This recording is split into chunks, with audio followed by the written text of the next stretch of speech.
If you can't handle me sleeping with your sister, then leave. She's a real woman, not a boring bus driver. My husband sneered. They used my retirement savings for their launch party. He put me on stage to mock me, unaware I had a remote to expose them to the world. Hello everyone. Thank you for being here with me today. Before I begin my story, I'd love to know which city you're joining us from. Please feel free to share in the comments. Now, let me take you into this story. You know what's funny about loyalty? It's like tending a garden for someone else. You water it every day, you pull the weeds, you protect it from the frost. You pour your back and your heart into it, thinking you're building this beautiful thing together. And then you find out they've been planting poison ivy on the other side of the fence, just waiting for the day they can take the whole garden and lock you out, leaving you with nothing but the dirt under your nails. My name is Lorraine. But everyone who knows me, or thought they knew me, just calls me Lori. And for 20 years, I was the most loyal, dedicated gardener you'd ever meet. Turns out, I was just the unpaid help. My life, for as long as I can remember, has been defined by the 4:30 a.m. alarm. That buzzing sound in the pitch black, that was my soundtrack. I'd slide my feet out of the warm bed and onto the cold hardwood floor, always careful, always trying not to wake my husband, Russell.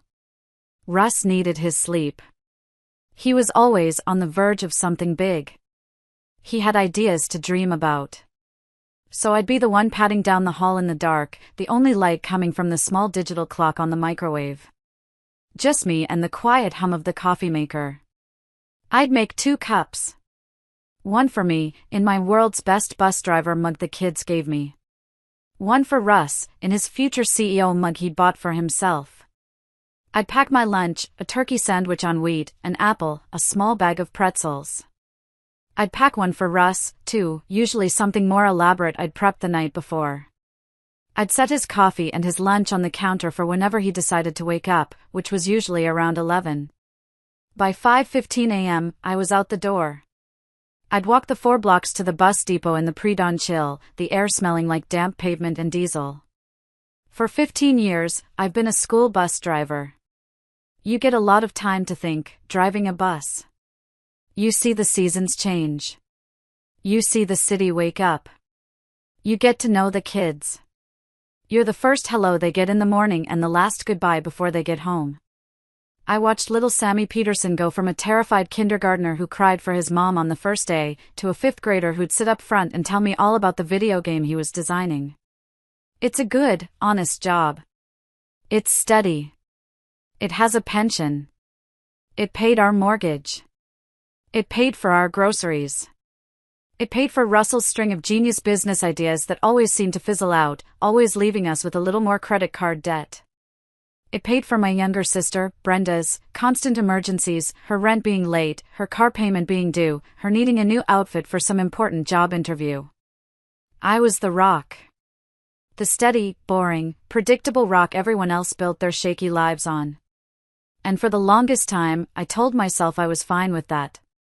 That's what family is, right? You support each other. You hold things together. I'd get home around 4 p.m.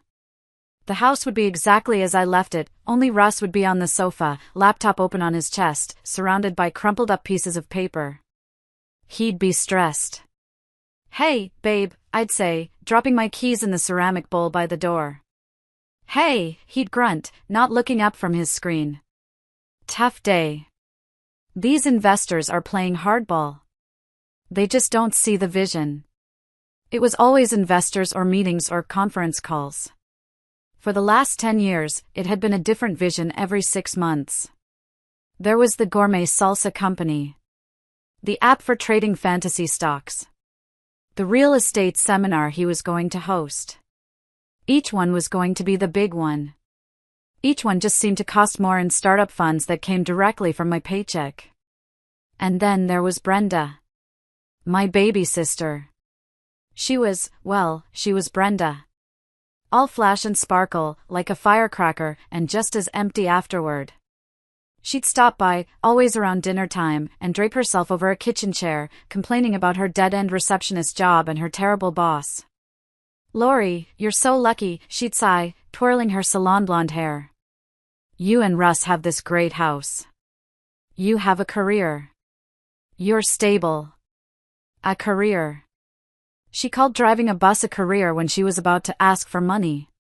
But I knew what they both really thought of it. I'd heard the whispers when they thought I was out of earshot. Just the bus driver. She's happy in her little world. Boring, dependable, simple Lori. I let them think it. I let them all think I was simple. Honestly, it was just easier that way. It kept the peace. It let me keep my secret. You see, there's a part of my life I never, ever talked about. Not to Russ. Not to Brenda. Not to a single soul in my current life. Before I was a bus driver, before I was Russell's long-suffering wife, I was Specialist Lorraine Morgan. United States Army, Intelligence and Security Command. It's hard to picture, I know.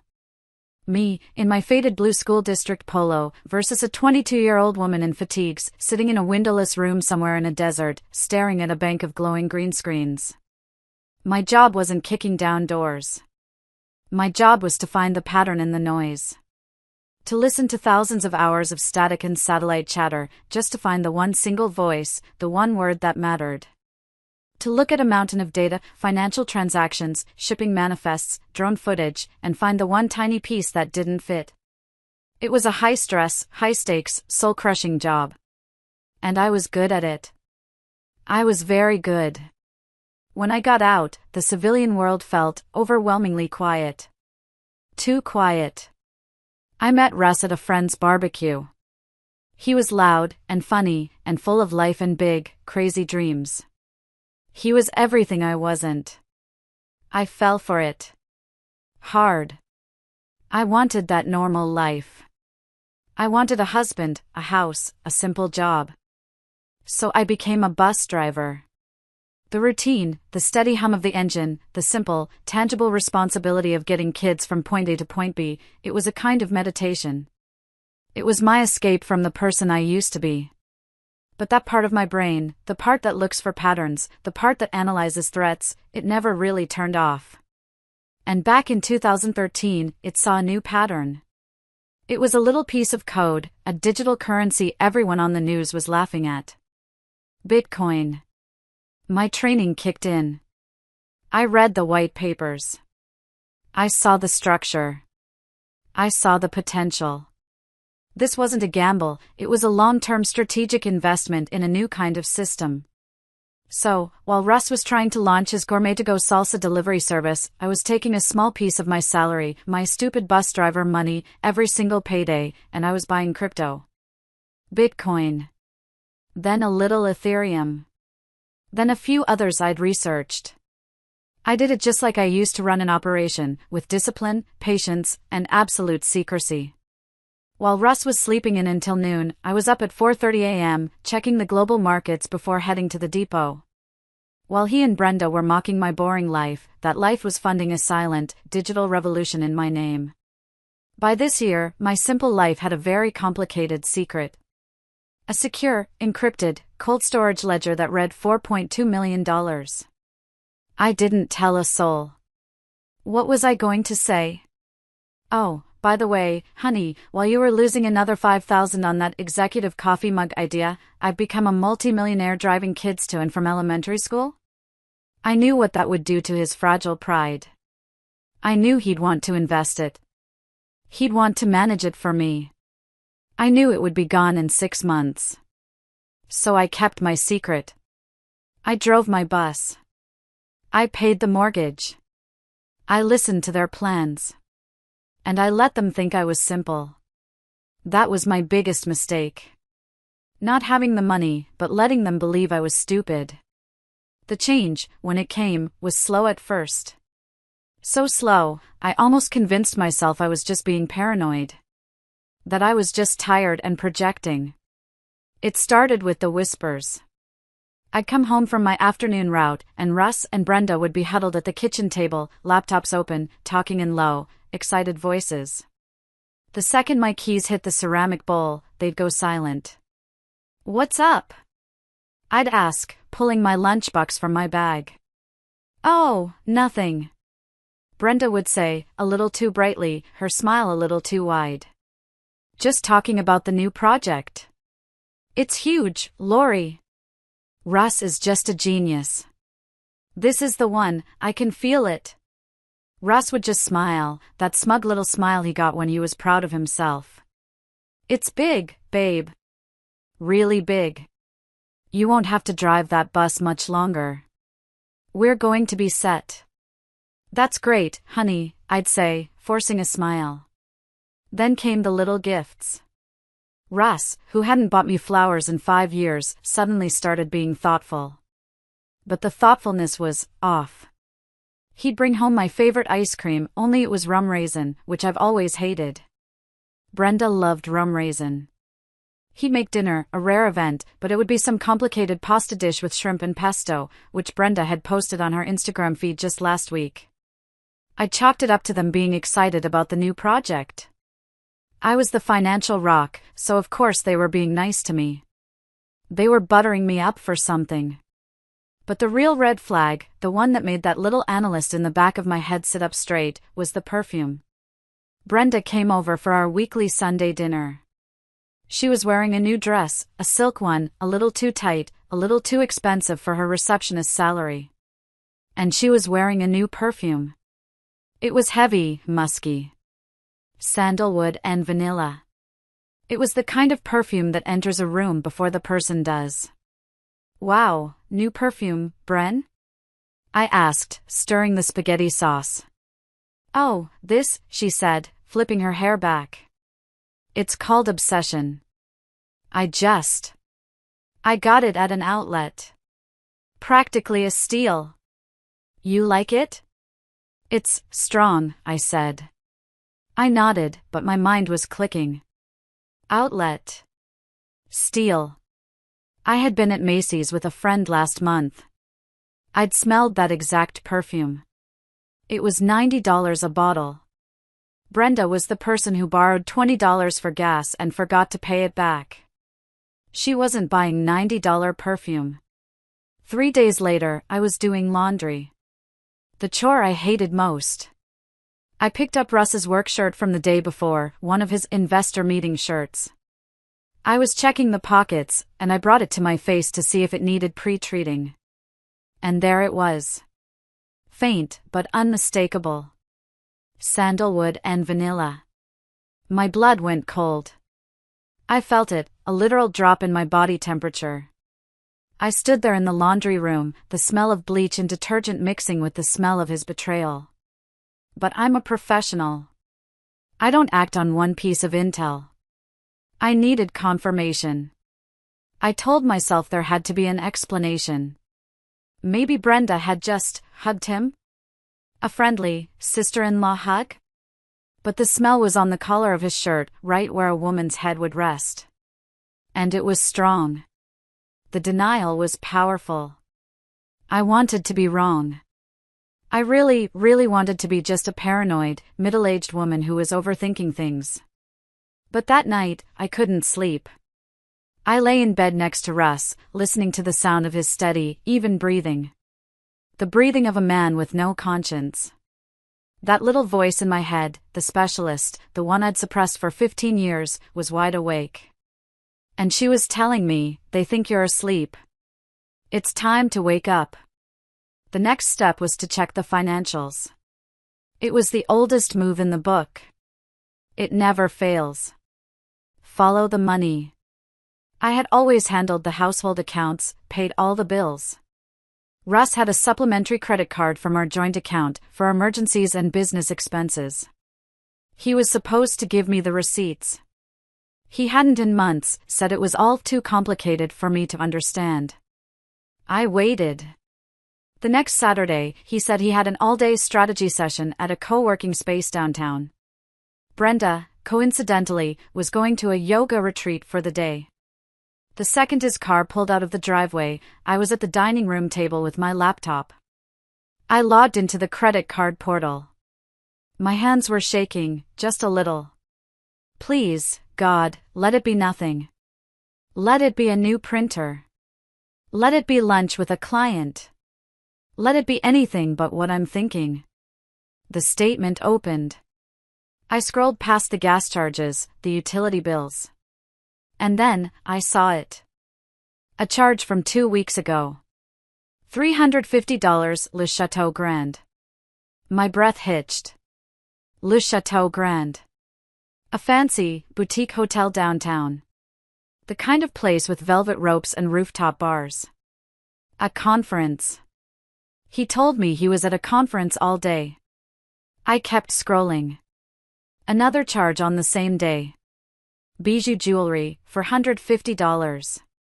And then, the one that made me feel physically sick.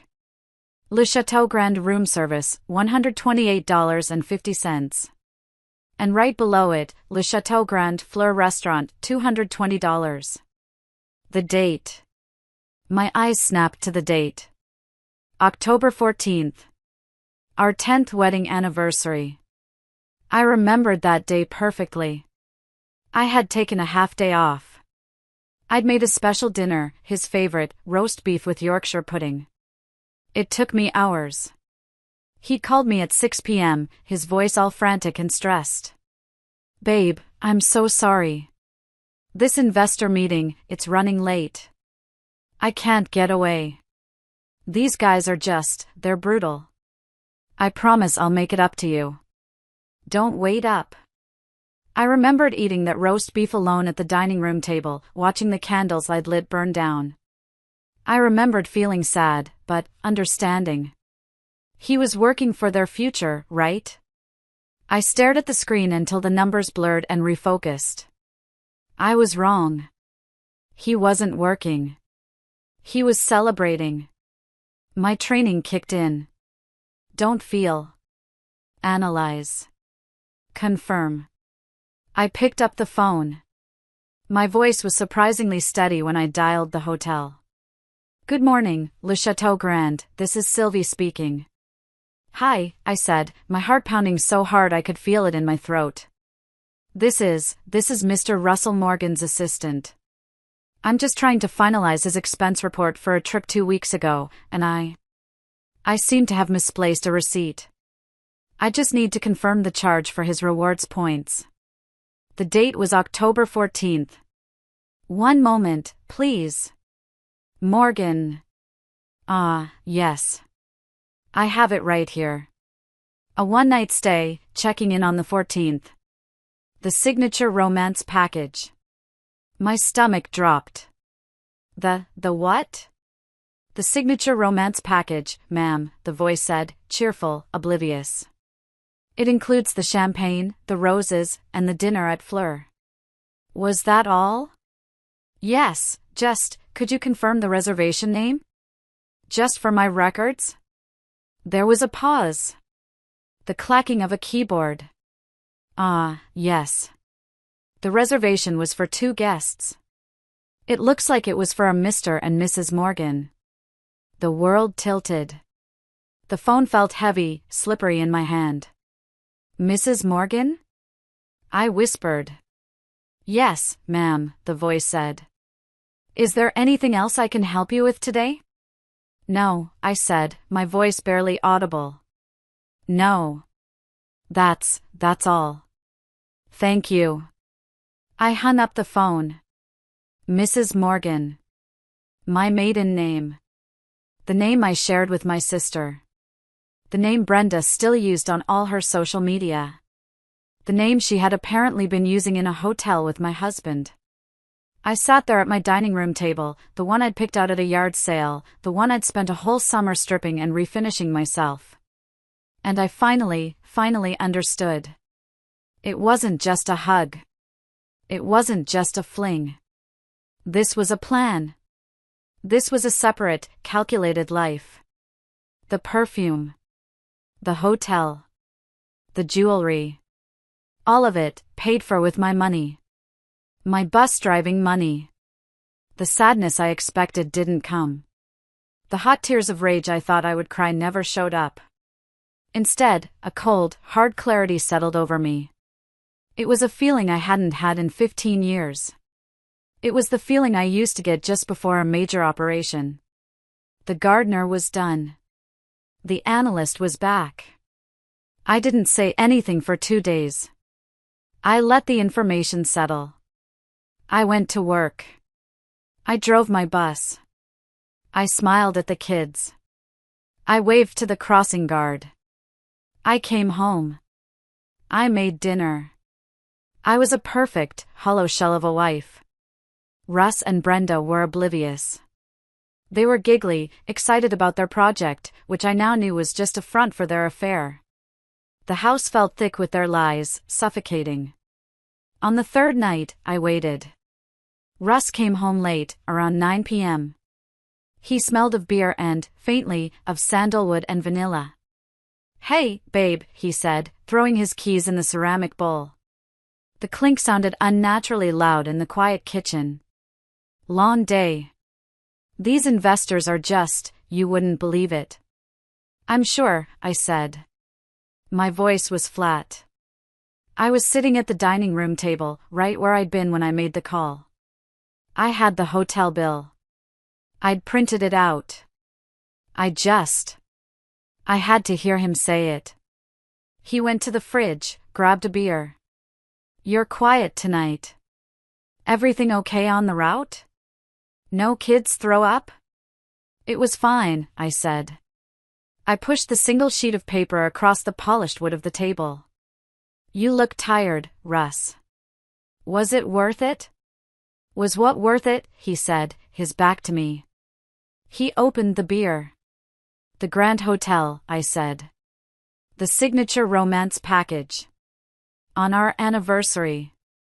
He froze. The PSSSST of the beer opening was the only sound.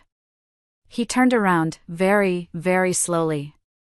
His face went through 5 distinct emotions in 3 seconds. Confusion. Recognition. Panic. Then, anger. And finally, something ugly. Something I'd never seen before, but I recognized instantly: contempt. He looked at the bill. He looked at me. And he sneered. "So what?" he said, his voice dripping with disdain. "You figured it out. Big deal. Took you long enough." The casual cruelty of it, the indifference, hit me harder than a physical blow. "Took me. Russ, that was our anniversary. With my sister?" He actually laughed. It was a short, barking sound, completely without humor. "Yeah, your sister. And you know what, Lori? I'm glad you know. I'm sick of hiding. I'm sick of pretending." "Pretending?" My voice was shaking now, not with sadness, but with a cold fury I hadn't felt in years. "Yeah, pretending," he yelled, finally dropping the mask, his face turning red. "Pretending to be married to a boring woman in a stupid uniform. Pretending to be interested in your stories about traffic and annoying kids. You think this is a life? This isn't a life, Lori. It's a prison. And I'm done." I just stared at him. The man I had loved. The man I had supported, sacrificed for. Brenda. "Brenda gets it," he spat, his face twisted. "She's alive. She's ambitious. She's beautiful. She's a real woman. Not someone who's content to be stuck behind the wheel of some stupid bus smelling like disinfectant all day." He took a step toward me, his eyes blazing, jabbing his finger at me. "So, yeah. I'm sleeping with your sister. And you know what? If you can't handle it, then leave. Because we're done here. We've been done for a long time." He stood there, panting, chest heaving. He was waiting for me to break. He was waiting for the tears, the screaming, the begging. He was expecting the gardener. He wasn't prepared for the analyst. I didn't cry. I didn't scream. I just looked at him, my expression completely blank. The cold, hard clarity was back, sharp as a razor. "Okay," I said. "Just one word. Okay. The look on his face, it was almost funny. He was baffled. This wasn't in his script. Okay? That's all you've got? Okay? Yes, I said. I stood up from the table. I picked up my keys from the ceramic bowl by the door. Thank you for being so honest, Russ. It's clarifying. I walked to the door. Where are you going? He yelled after me, his voice suddenly laced with panic. This was not the plan. Lori! Get back here. You can't just walk out. I opened the front door, the door to the house I paid for. Watch me, I said. I walked out. I got in my car. I drove to a cheap motel off the highway, the kind with a flickering vacancy sign. And I didn't look back. The war had begun. I sat on the stiff, polyester comforter of the motel bed. The room smelled like stale smoke and industrial cleaner. It was awful. And I felt calm. I didn't cry. I didn't rage. My mind was working. Fast. The first 10 years of my adult life, I was trained to handle betrayal. On a global scale, sure, but the principles were the same. 1. Assess the threat. 2. Gather intel. 3. Formulate a response. The threat was clear, Russ and Brenda. They weren't just cheating. They were conspiring. That big project wasn't a dream, it was a scam. And I was the target. My 401k, my savings, the equity in my house. They were planning to take it all. I needed intel. I couldn't do this alone. I needed someone outside the wire. I pulled my old go bag from the trunk of my car. At the bottom, under a first aid kit and a wad of cash, was my old burner phone, the kind from before smartphones. I kept it charged for emergencies. I opened the back and took out a hidden compartment in my wallet, pulling out a faded SIM card. I swapped it in, and the phone booted up with a simple green screen. One number in the contact list. Sarge. I took a deep breath and dialed. It rang 3 times, then a click. This is Frank, a gravelly voice answered. Sarge? I said. It's Specialist Morgan. Lorraine. There was a heavy pause on the other end. Lori? Well, I'll be damned. It's been, 10 years? Everything okay? You're using the old comms channel. This isn't a social call. I have a domestic situation, Frank, I said, my voice all business. A hostile internal threat. I need intel, and I need it clean. Frank, Sarge, was my former CO. He was a signals intelligence genius who now ran a very private, very expensive cybersecurity firm in Chicago. He was the best I'd ever known. And he owed me one. I'd taken the fall for a data entry error back in '08, a nothing mistake that would have cost him his promotion. I sat through a 2-day inquiry and never said his name. He knew. Domestic, he grunted. Lori, you call me on a secure line for a cheating husband? I wish it were that simple, Sarge, I said. This involves conspiracy, financial fraud, and they're planning to steal a significant amount of money. My money. All of it. Another pause. Longer this time. Okay, he said, his tone shifting. All business. He was in. What do you need? They're sloppy, I said. They're arrogant.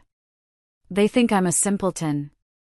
They're using our home Wi-Fi for everything. They're probably using the same password for all their accounts. I need access to their cloud drives, their text logs, their email. I need to know what the big project really is, and how far along they are. And you? Frank asked. What's your current status? I've evacuated to a secure location, I said, looking around the grimy motel room. I'm compromised but operational. Frank actually chuckled, a sound like rocks grinding together in a bag. Atta girl. Still got the lingo. Okay, specialist. Send me the preliminary intel. Their names, numbers, email addresses, social media. Whatever you got. I'm on it. Thank you, Frank. Don't thank me yet, he said, his voice hard. Just remember the rules. No emotion. This is an operation. You're gathering intel for a counteroffensive. You got it? Copy that, Sarge, I said, and hung up. I spent the next 2 days in that motel room. I called the bus depot and took a family emergency leave. I went to a big box store and bought a new, high-powered laptop, a fresh burner smartphone, and a case of bottled water. I set up my command center on the flimsy particle board desk. On the 3rd day, my new burner phone buzzed. A text from Frank. It was just a secure link and 2 words. Merry Christmas. I clicked it. And my world, the one I thought I knew, shattered into a million more pieces. It was all there. Frank wasn't just good, he was a ghost. He had gained access to everything. A shared cloud drive. Their text chains going back 6 months. Their hidden social media accounts. It was so much worse than I could have imagined. They had a secret Instagram account, Russ_N_Bren_Legacy. It was private, with only a few dozen followers, all people I didn't know. It was filled with pictures of them. In my house, on my sofa. In my bed, tangled in the sheets I had bought at Bed Bath & Beyond. Wearing the expensive watch I had saved for a year to buy Russ for his 40th birthday. Posing with my car, the one I paid for. The captions were a stream of jokes, all at my expense. Enjoying the view from the bus driver's patio. #working hard. Another long day of meetings funded by the Queen of the Road. #thanks Lori. #so simple. Manifesting our new life. The old one can keep her stupid bus. I felt a hot, metallic taste in my mouth. But I didn't stop reading. This wasn't emotion. This was intel. Then I found the business plan. The big project, Legacy Living, was a complete and total sham. It was a fake lifestyle brand. The plan was to host a massive, high-profile launch party. They were going to use seed investors, me, to fund the party. Then, they were going to collect money from other local investors at the party, promising huge returns on their revolutionary lifestyle concept. And then? A folder labeled Exit Strategy. One-way tickets to Costa Rica. Booked for the day after the party. I kept digging. And then I found the real Trojan horse. The betrayal within the betrayal. Frank had found a separate email account, one only Russ used. A secret from Brenda. In it, he was communicating with an offshore bank in the Cayman Islands. He had already set up an account.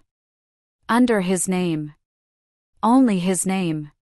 The texts to Brenda were all our future, baby, and we'll be rich together and 50-50 all the way.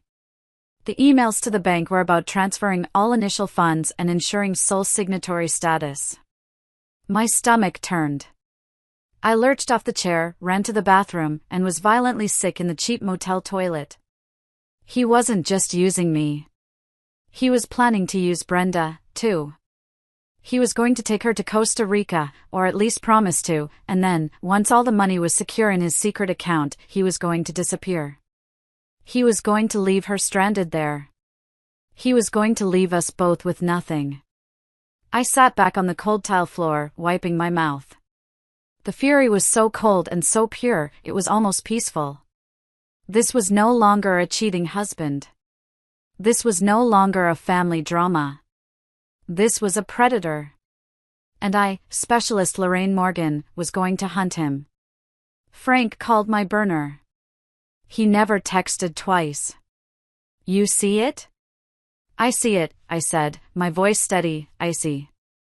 He's planning to burn her, too. Kid's a real piece of work, Frank grunted. So, what's the play, Lori? You want me to just lock him out? Expose him? I can have his accounts frozen and a tip into the IRS in 20 minutes. I thought for a minute. No. That was too easy. That was just defense. That was just stopping him. It wasn't justice. No, Sarge, I said. They want a launch party? We're going to give them one. We're going to give them the biggest launch of their lives. I'm not just going to stop them. I'm going to dismantle them. Publicly. In front of everyone. Now you're talkin', Frank said. Operation Trojan Horse. What's the insertion point? Me, I said. I'm going to be the insertion. I went home. It was, without a doubt, the hardest thing I have ever done. Harder than basic training. Harder than any intel op, harder than hearing the news about my parents. I packed my bag from the motel, drove back to my house, and used my key to walk in the front door. Russ was on the sofa, right where I'd left him 3 days prior, surrounded by pizza boxes. He looked surprised, and then, disgustingly, smug. He thought I'd come crawling back. So, he said, turning off the TV. You done with your little tantrum? Figured out you can't make it without me? I put on the best performance of my life. I let my shoulders slump. I let my eyes well up with tears. Russ, I whispered, my voice breaking. I can't. I can't lose my family. Not you. Not Brenda. I was just so shocked. I didn't know how to react. If this is what it takes, if I have to share you. I'm willing to try and understand. His face softened. He saw weakness. He saw his doormat. He saw his 401k. Oh, honey, he said, walking over, putting his arms around me. He smelled like stale beer. I had to fight every muscle in my body not to knee him in the groin. I knew you'd see it my way. It's a modern arrangement, babe. It doesn't mean I don't care about you. You're my rock. He was pathetic. And he thought I was buying it. For the next week, I played the part of the broken, compliant wife. I was quiet. I was sad. But I was there. I made dinner. I went to work. I drove my bus. I was the perfect picture of a woman who had given up. And then, just as I predicted, they made their move. It was a Sunday. Brenda came over, all fake smiles and awkward, tentative hugs. Lori. I'm so glad you're not, mad. We're still family. That's the most important thing, right? We're still family, I repeated, my voice hollow. Then Russ cleared his throat, taking on his CEO voice. Babe, since we're all on the same page now, we need to talk about the project. Legacy Living. He and Brenda launched into their practice pitch. The launch party. The high-profile guests.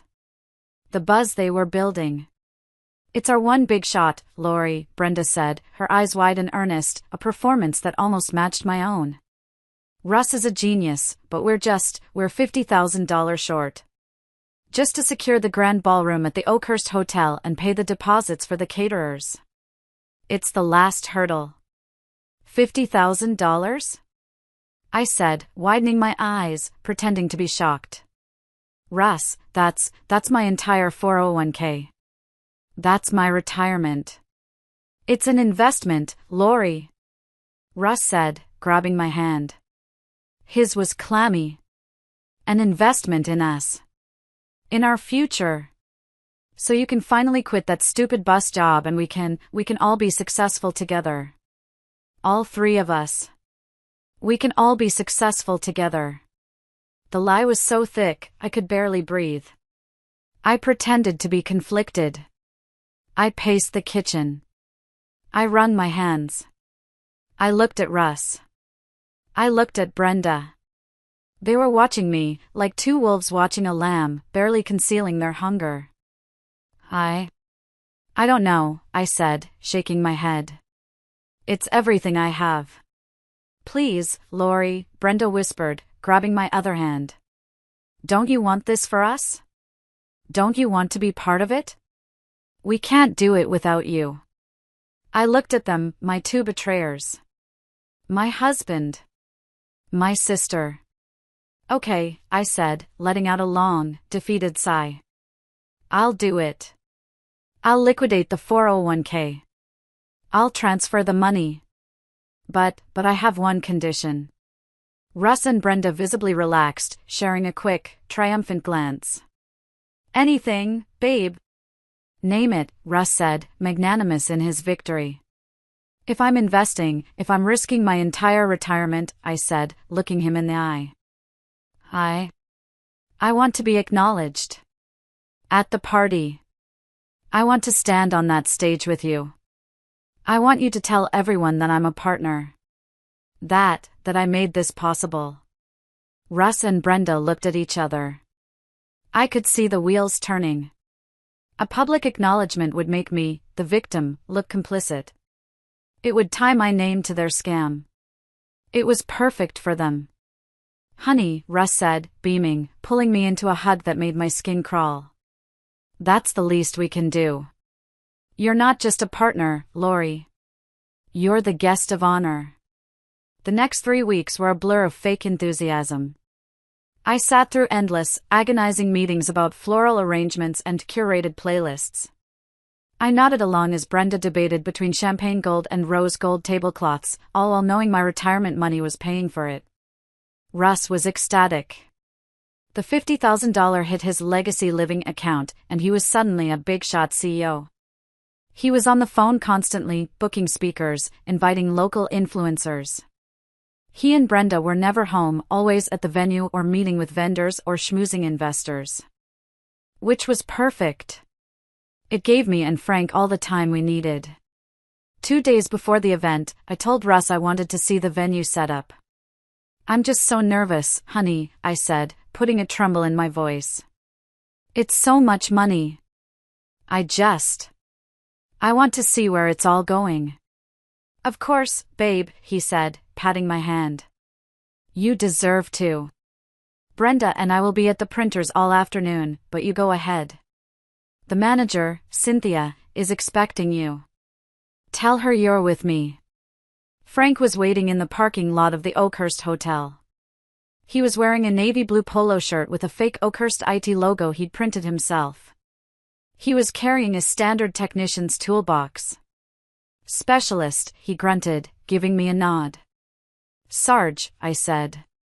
Showtime. We walked in.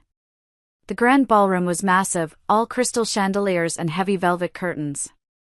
A few hotel staff were setting up tables, but it was mostly empty. I found the event manager, a flustered woman named Cynthia, who was yelling at a vendor about ice sculptures. Hi, Cynthia? I'm Lorraine Morgan, Mr. Morgan's wife. We're the Legacy Living event? Oh, yes, Mrs. Morgan. A pleasure, she said, her smile not quite reaching her eyes. I proceeded to spend the next 30 minutes driving Cynthia completely insane. Are you sure these tablecloths are rose gold? They look more salmon to me. Brenda was very specific about rose gold. The lighting over table 12 seems a little dim. My mother-in-law will be there, she needs to see her food. Can we check the wattage on that bulb? What about the gluten-free options? Are they prepared in a separate kitchen? Because my sister Brenda has a very sensitive, well, everything. I need to see the kitchen protocols. While I had Cynthia completely occupied, guiding her on a painstaking tour of the kitchen's celiac protocols, Frank slipped into the AV booth at the back of the ballroom. He was in, toolbox open, in under 30 seconds. He plugged his laptop into their main server, uploaded his package, and then seamlessly blended back out, nodding to a real hotel worker as he left. He was back in the car, engine running, by the time I finally approved the salmon-colored tablecloths. I got in the passenger seat, my heart hammering against my ribs. Is it done? Package is live, Frank said. It's nested inside their official presentation file. It's set to autoplay after their main video.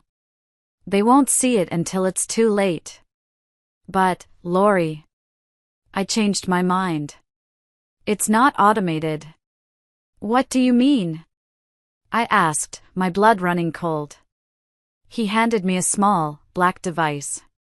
It looked like a car key fob, with one simple, unmarked button. It's a remote trigger. It's tied to my server.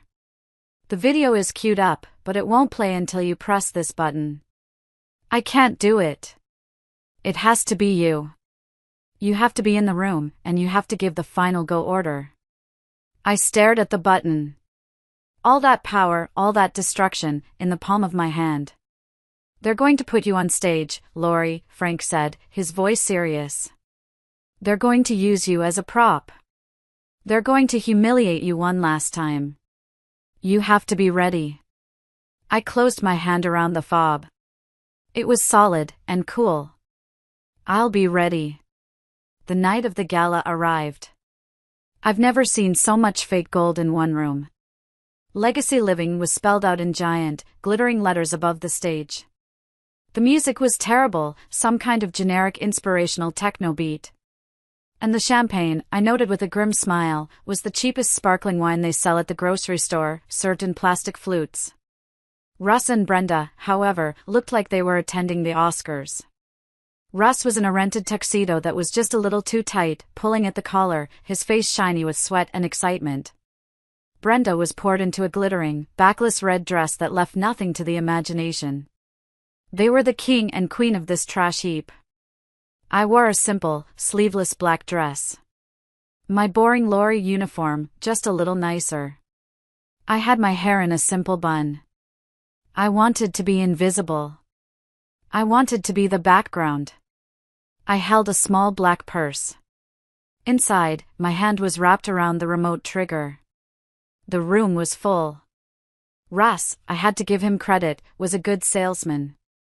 He had managed to sell about 100 tickets.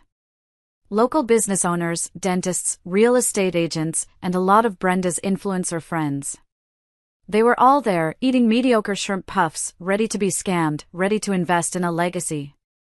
Russ and Brenda finally took the stage to a round of scattered, polite applause. Thank you. Thank you. Russ beamed, grabbing the microphone, causing a burst of feedback. Welcome to the future. Welcome to Legacy Living. He went on for 10 minutes. It was a river of buzzwords he'd learned from a bad business seminar. Synergy. Proactive. Lifestyle architecture. Building your legacy. It was complete and utter nonsense, but he said it with so much passion, so much fake sincerity, people were actually nodding along. Brenda took over, her voice breathy, talking about living your truth and manifesting your destiny and our curated brand journey. It was all I could do not to throw up. Then, Russ's voice dropped, becoming sincere. He put his arm around Brenda. But, we couldn't have done this alone, he said, scanning the crowd. There is one person, one rock, who has been our foundation. The person who believed in us when no one else would. My wife, Lorraine. All eyes turned to me. I could feel the heat. A spotlight found me at my table in the back. Babe, Russ said, his voice thick with fake emotion. Please, come up here. Let everyone see the woman who made this all possible. I walked toward the stage, my legs feeling like cement. The applause was polite. I kept my head down, playing the part of the shy, supportive, simple wife. I stepped up onto the stage. Russ put his arm around my waist, pulling me close. I could smell the beer on his breath, and Brenda's perfume. Brenda stood on his other side, beaming, tears in her eyes. The three of us, the happy, modern family. This woman, Russ said, raising his glass to me, is the definition of loyalty. The definition of support. Our partner. Our rock. And then, he leaned in, as if to kiss my temple. He shielded his mouth from the audience and whispered, his voice a hot, venomous hiss, just for me to hear. Thank you for your stupidity. This is our new beginning. You can go sit down now. That was it. That was the final nail. The last flicker of doubt, the last shred of mercy in my heart, vanished. He turned back to the crowd, his arms still around me, holding me in place. And now, a short video to show you what legacy living is really all about. He and Brenda turned, smiling proudly, to face the giant screen. The lights in the ballroom dimmed. I stood there, trapped between them. And I pressed the button. For the first 5 seconds, the video was exactly what they expected. The tacky Legacy Living logo, spinning in cheap 3D, with more of that awful techno music. Russ and Brenda were smiling, nodding at the screen, nudging each other. Then, a hard static cut. The music stopped. The screen went black. A new sound filled the ballroom. A recording. My voice. Quiet, shaking. Russ, that was our anniversary. With my sister? Russ's smile froze. His hand on my waist tightened like a vice. Then, his voice, loud and clear, booming through the ballroom speaker system, yeah, your sister. And you know what, Lori? I'm glad you know. I'm sick of hiding. A collective, sharp gasp went through the crowd. Russ whipped his head toward the AV booth, his face turning a deep, blotchy red. Brenda's hand flew to her mouth, her eyes wide with terror. The screen lit up again. This time, with text messages. Brenda, she's so boring. Does she ever shut up about those stupid kids on her bus? Is she gone yet? Russ, just keep her happy.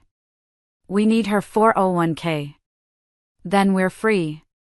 Just play along, baby. More pictures. Them, in my house, on my sofa. Them, in my bed, tangled in the sheets I had bought. Them, toasting champagne, wearing the watch I bought him. Brenda's face crumpled. Russ, she whispered, tugging on his arm, her voice frantic. Russ, make it stop. Make it stop. But it didn't stop. The screen cut to the exit strategy folder. The one-way tickets to Costa Rica, with their names, plain as day. Then, the final, devastating blow. The betrayal within the betrayal. The screen showed Russ's secret email to the Cayman Islands Bank. The request for sole signatory status. The plan to cut Brenda out. Brenda looked at the screen. She looked at Russ. The look on her face wasn't just horror. It was a new, deeper betrayal. She finally understood. He was playing her, too. Russ, she whimpered, her voice cracking. What is that? The audio kicked back in. The grand finale.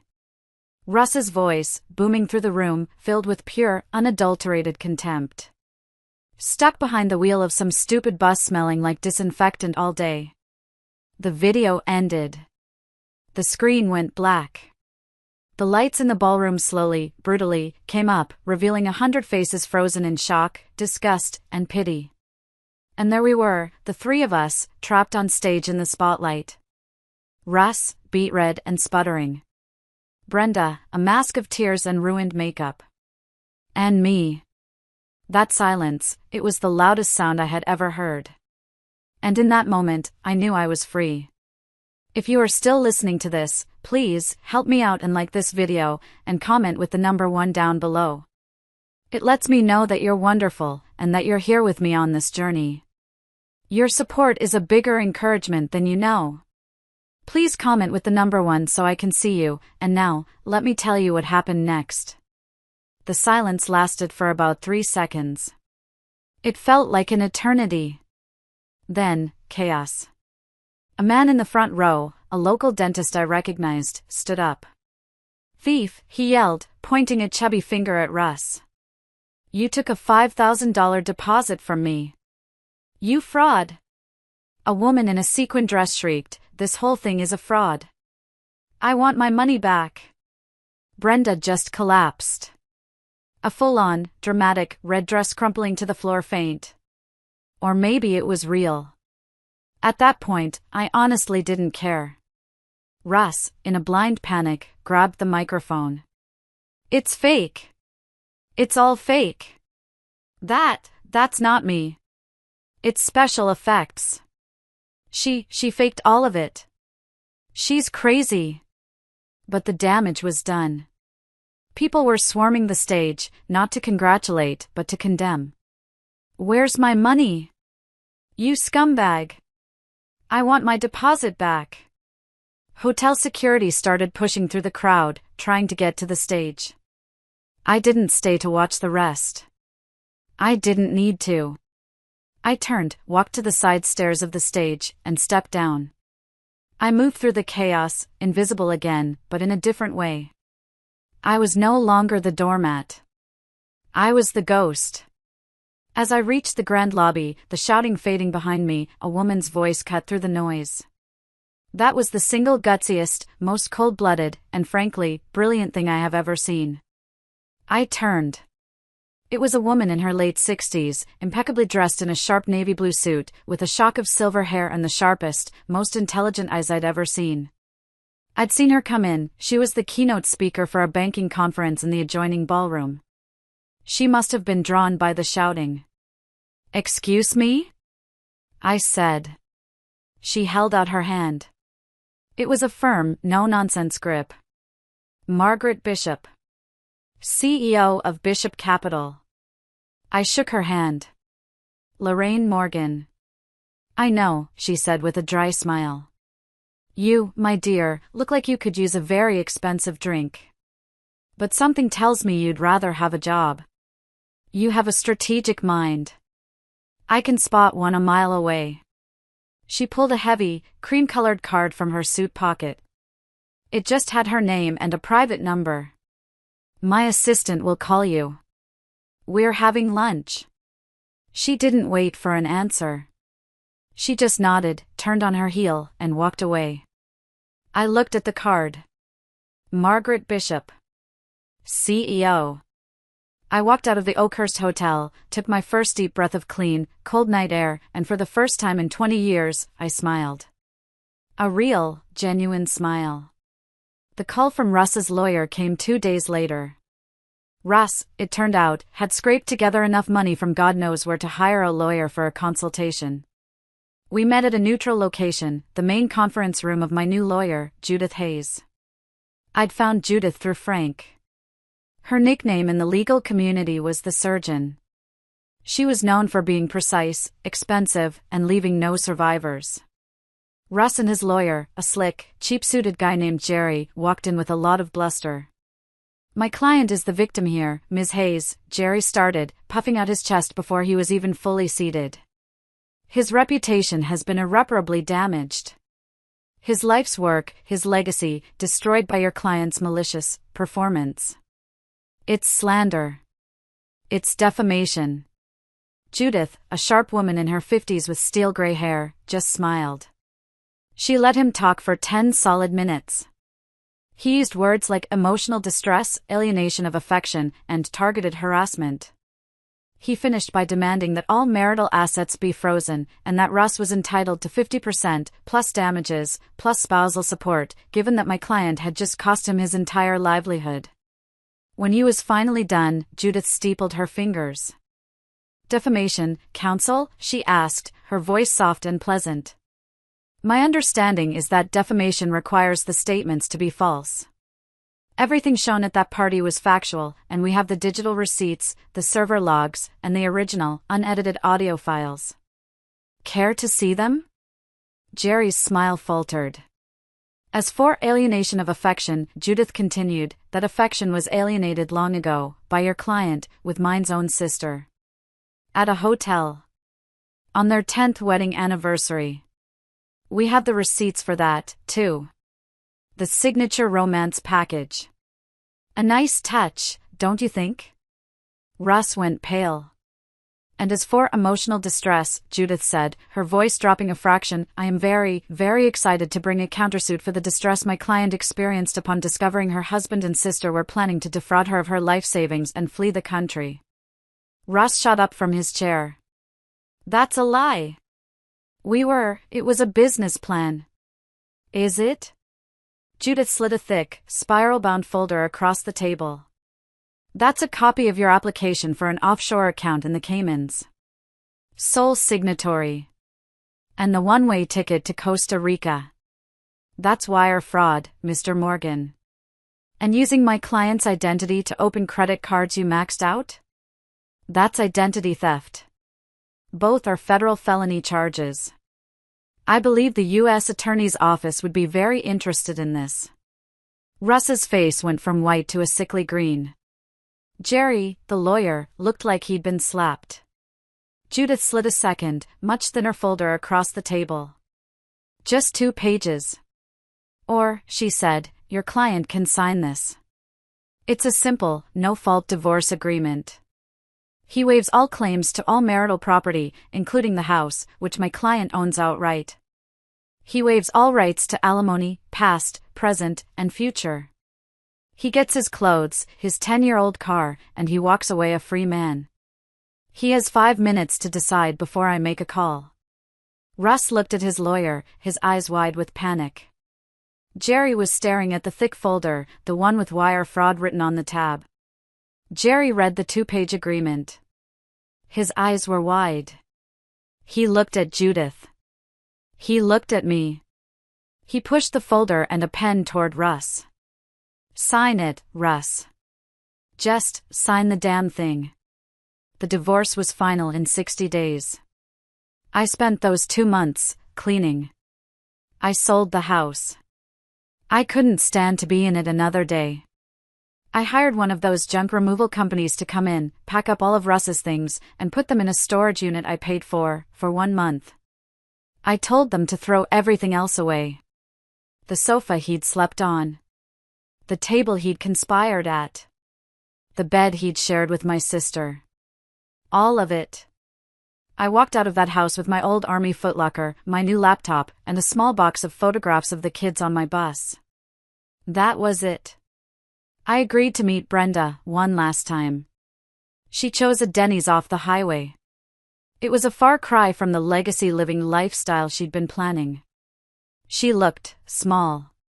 Her flashy clothes were gone, replaced by a worn-out gray sweatshirt. Her salon blonde hair was grown out, the dark roots showing. She wasn't wearing any makeup.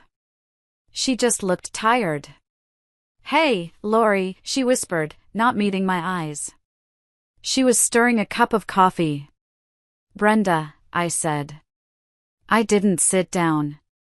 He left, she said, staring into her cup. The day after the party. Took what little money was left in the legacy account and just disappeared. His phone is disconnected. I'm being evicted. I'm not surprised, I said. He was using me, Lori. She started to cry, big, heaving sobs that made the man in the next booth look over. He promised me, he said we were a team. He said I was better than you. That I was ambitious.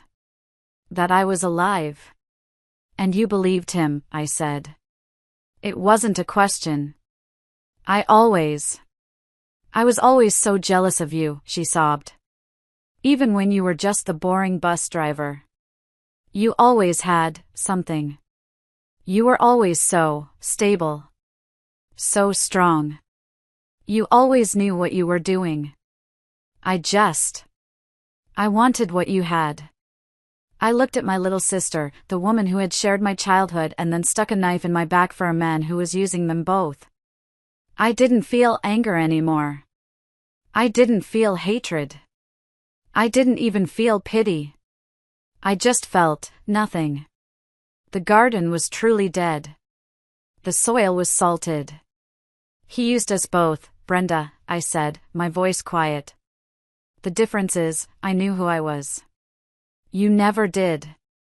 You were so busy trying to be someone else, you let him turn you into a monster. And you let me down. I took a $10 bill from my wallet and put it on the table. It covered her coffee and then some. "Goodbye, Brenda," I said. I walked out of the Denny's, the smell of old coffee and regret following me. I got in my car, and I drove away. I never saw her again. The next Monday, I called Margaret Bishop's assistant.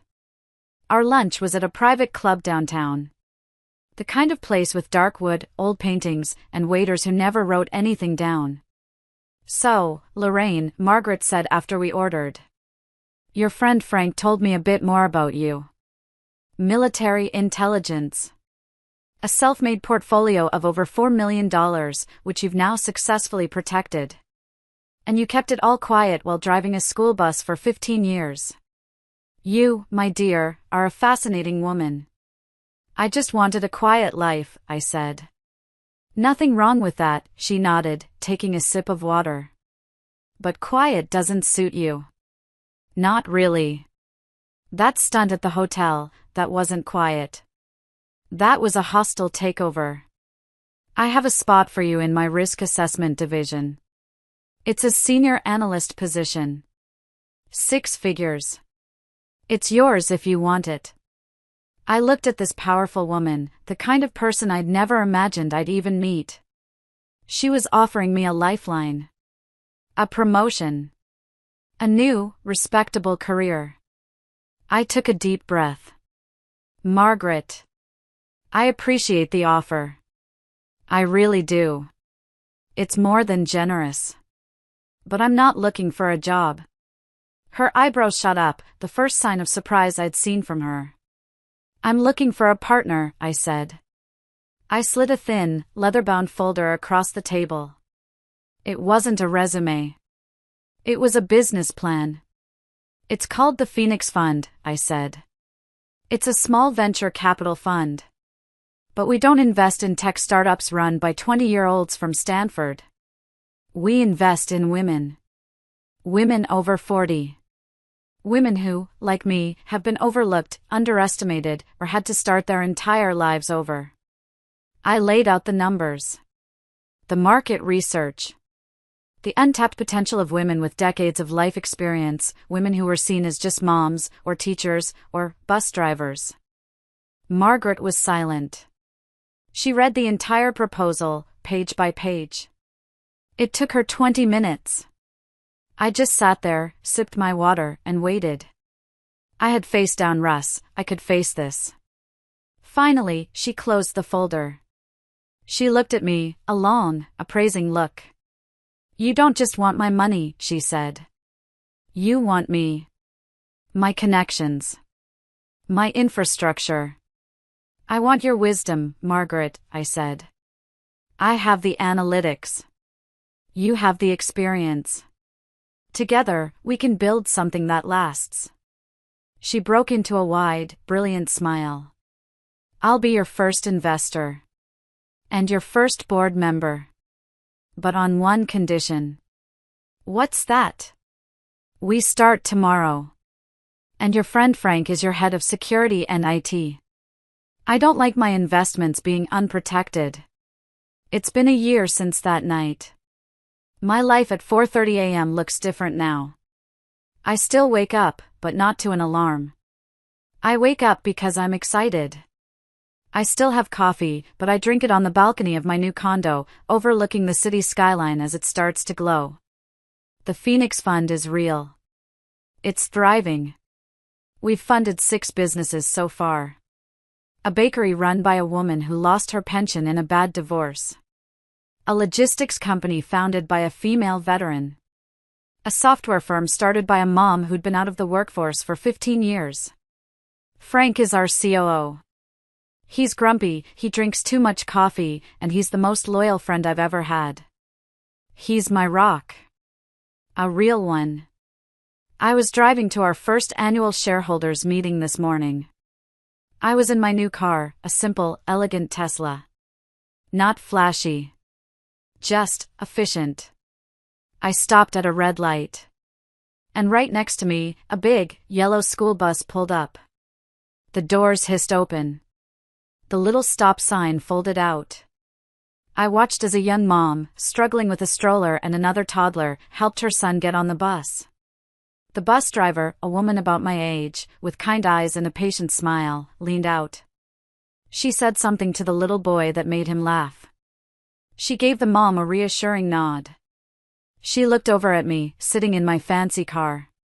We made eye contact. And we just nodded. A simple nod. A sign of mutual respect. From one driver to another. The light turned green. My phone buzzed. It was a text from the woman who started the bakery. It was just a picture of her storefront, with a line of customers stretching around the block. The text just said, "Thank you, Lori. You gave me a second chance." I smiled. Not the cold smile of revenge. Not the sad smile of the past. A real one. I put the car in gear and drove forward. I didn't look back. Thank you for listening to my story. It's been a lot. And I'm just so grateful to be where I am now. If you've ever felt overlooked or taken for granted, I hope you know that your story isn't over. It's just waiting for you to write the next chapter. If this resonated with you, I'd be so grateful if you'd like this video and maybe share it with someone who needs to hear it. And please, leave a comment. I read them all. What would you have done? Thanks for being here. I'll see you next time. And so, this story leaves us with a profound reminder: life's greatest strength often lies in the quiet resilience we carry within ourselves.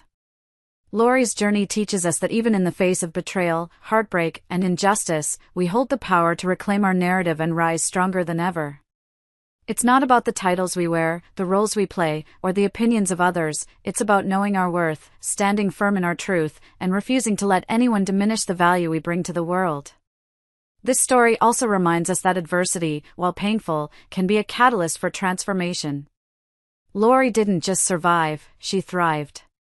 She turned her pain into purpose, her betrayal into wisdom, and her setbacks into stepping stones for a brighter future. Her courage to confront her challenges head-on and rebuild her life is an inspiring testament to the strength of the human spirit. What about you? What lessons did you take away from this story? Share your thoughts below or simply comment good if you found this reflection meaningful. Let us continue to inspire one another to rise above and write the next chapter of our lives with courage and hope.